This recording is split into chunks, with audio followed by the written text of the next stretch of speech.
Welcome to Suladan Plays Awake. Now, before we start, I've got a minor critique for the game dev, should they happen to see this. Bottom right corner there, you see your Twitter link is clipping off the edge. I tried switching to window mode to maybe fix this, because a lot of games switching to window mode and back will, reset resolution things. Well, that made it worse. Suddenly the play, exit, and credits were clipped halfway off the screen. The starting text when you hit play, and everything was mostly off screen. And it took a lot of fiddling to get it back to this point. Still don't know entirely what I did to get it back to this point, but I don't want to mess with it anymore because I'm going to make it worse again.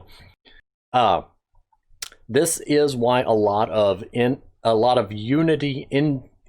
Unity games, that's hard to say for some reason. You'll notice a lot of them pop up before the game exe opens with the dialog box asking for resolution, graphical options, and controls and whatnot.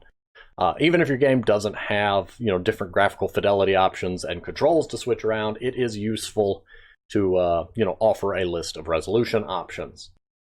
Just as an easy way to troubleshoot where situations like this happen. I'm assuming, and this is a guess, when you design a Unity game, there's the capability for you to set it to a minimum resolution. I have very little knowledge of Unity, so if I'm off, blame Google. Because I was trying to read up on this to figure out what could be the problem.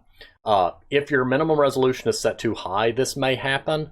But basically, it seems like the game is refusing to resize any smaller, which would be weird to me because I have fairly decent resolution, so I don't think it would be that. But that's just one thing that came up. Switching it to window mode did not further shrink it, so that makes me wonder if the minimum resolution might be an issue here. But when designing games, you do want to make sure that your minimum resolution value is low enough to allow it to be resized. Especially when you do have people that either play in window mode or situations where you don't know what their monitor's base resolution would be. I would generally always recommend 1280 by 720 as a minimum, if not less, just in case, because that's generally the window mode resolution I see a lot of people use, and that would ensure that all the mainstream monitor resolutions that I know of would be covered as well. But in any case, I can read it well enough here, so I'm just going to hit play, and we're going to go into it. But as you can see, it's clipped off a bit. When in window mode, it clipped off like right here. All that was off screen. So getting it back to here was a market improvement. I think there's enough of it on screen that I can figure out what it's saying though. Something 30 a.m. It was my first night in the new apartment. I had trouble falling asleep, probably from the excitement. It's a whole new city, new people. It was a great opportunity. I thought about all that this new life had to offer, and then I heard it. I heard footsteps, but I was alone. I was shocked, frozen with fear. Slowly, I decided to open my eyes. Maybe it was a mistake. Press E to open your eyes. E! What was that? Very hard to read. What was that text? Ooh, very nice mouse sensitivity. Just got to applaud that right off the bat. I'm going to hit escape real quick to see if there's a menu. No, there's not. Okay. I generally like... Anyway, when you're doing YouTube, it's nice to have a way to pause so you can interject and monologue. But that's besides the point and has nothing to do with game design. Although a menu is good for longer games, in a shorter horror game it may or may not be an issue, so we're not going there. I'm just pointing out the mouse sensitivity because I see a lot of Unity games that seem to have a natively really high mouse sensitivity, which is a pain because a lot of them ignore my system settings. And you can wait out there. I see you moving. I have a lot of games where my movement like that would spin me around 3 times. And it's... Anyway, just want to mention that I like that. Also, that's beautiful, but where's the ground? Am I in a high tower? Am I Rapunzel? Is that what's going on here? Where's the rest of my blanket? Blankets are normally, big enough for beds. Anyway, I don't know. This is a strange place. What was that? Why is there writing on my wall, and why does it glue? Stay over there. I'm busy. Shush. Screw that. Stop moving. Why do I have a no-clip mannequin hanging out in my corner, and why did I put it in such a spooky posture? I'm gonna ignore that over there. I'm gonna go mess with the light switch. Don't do that to me. Oh, there's a nice sprint. Spooky mannequin. Okay, what are you? A locked door with shadows coming out from under it. Very pretty drawing. That door bothers me slightly. I mean, as in it's unnerving, not that there's anything inherently wrong with it. I like that I just walked up onto the boxes and now I can't.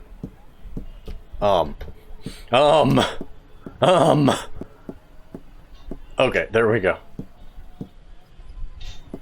Don't go behind the boxes. It's a world of death. I'm being stuck, and there's still no ground. Where's the ground? What have you done with the ground? Manny, what did you do? I'm gonna ignore you right now, sir, or ma'am, or whatever's behind that door. Hello, red light. Spooky red light. This is a big apartment I have. That ominous floating text is still creepy. I'm gonna go this way.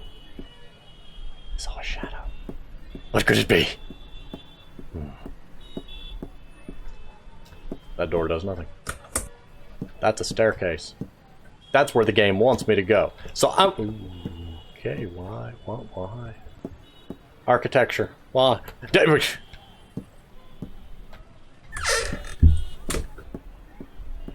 Manny's got an attitude tonight. We're just gonna leave him locked in there. Okay, never mind, game. We will go the way you told us to. Manny, behave yourself. Oh, you're blocking me. Okay. Fine. I'll lock you in. See how you like it. I can't read you. What do you say? Shift to run. Yeah, I think I figured that out already. Weird little frame rate drop there. Manny. What? Man.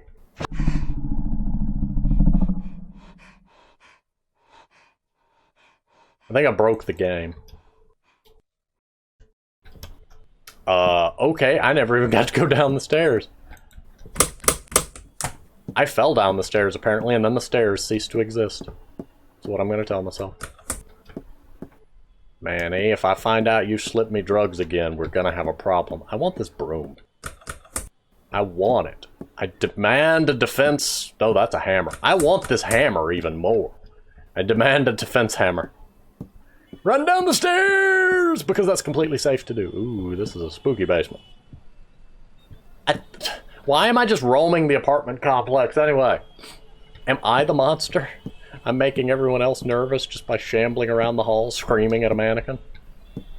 Wouldn't be the strangest thing I've done, but, you know, thing. Sorry. Manny, if I've come over here and I find out you're following me, I will bop you. There's a hammer up the stairs. I got something I can bop you with. I can't really see. Which is working to the game's advantage, you know, aesthetically and atmospherically, but it's also a little bit of a high strain. Especially because of the new brighter lighting that I am using to record in. Because of the new desk position, I can actually use the ceiling light, which, has been... I'll do that.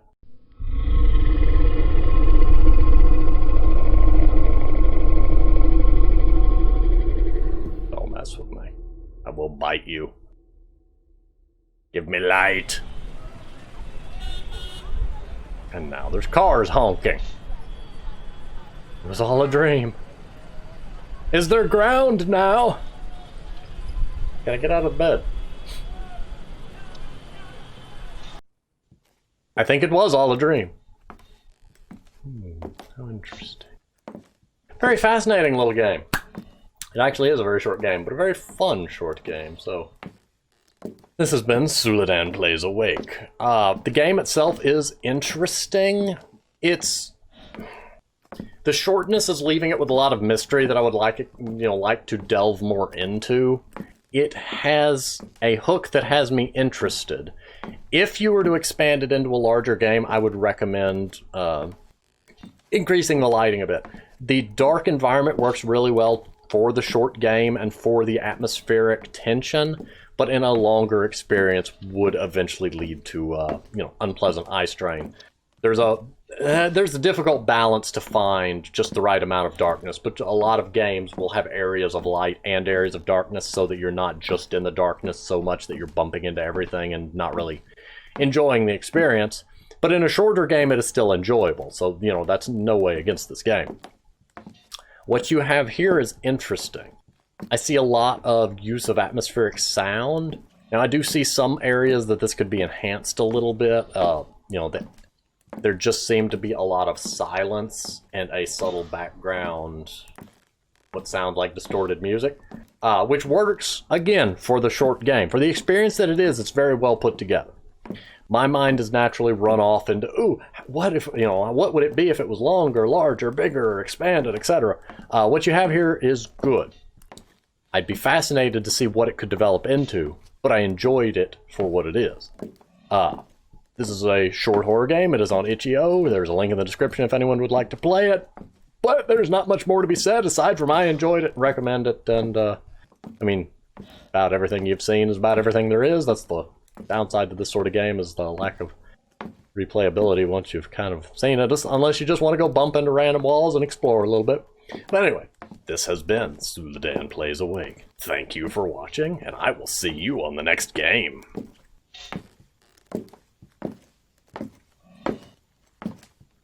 Manny, shush, there's people watching. You're not supposed to move when people are watching.